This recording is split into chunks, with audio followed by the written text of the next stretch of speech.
You're starring in Little Shop of Horrors. How much fun are you having? Oh, man. Playing. You play Seymour. I play Seymour, Stephanie Seymour.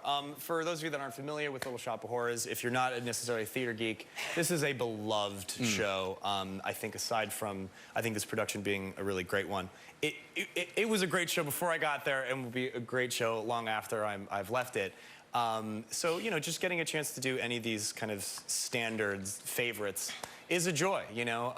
So I got to do it with Evan Rachel Wood, who's a great pal and a wonderful partner in crime.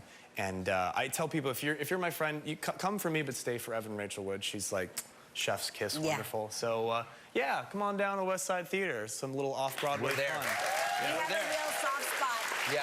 We have a real soft spot for Little Shop of Horrors because that was our daughter's first musical. Get out of here. She played the plant. She didn't want to be on stage. She's the voice of Audrey, too. She's the voice of Audrey, that's great. too. Yeah. Little spoiler alert, there may or may not be an alien talking plant. Yeah. If you want to know what the show's about. So it's a smaller theater, very intimate, yeah? Yeah, I mean, the show's history was always off-Broadway. People always say, oh, I love Broadway, I love Little Shop of Horrors. But Little Shop of Horrors was only on Broadway once for a very short amount of time. Right. Most people know it from the film, obviously. Right. Of course.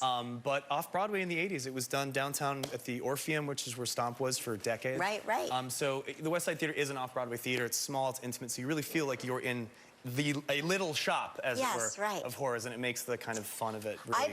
I prefer theater that way. Me too, I like an intimate 100%. setting. Yeah, I feel like you're part of the show when you see it that way. Yeah, it's an So ideal what place. is it like working with this, like, you know, animated man-eating plant?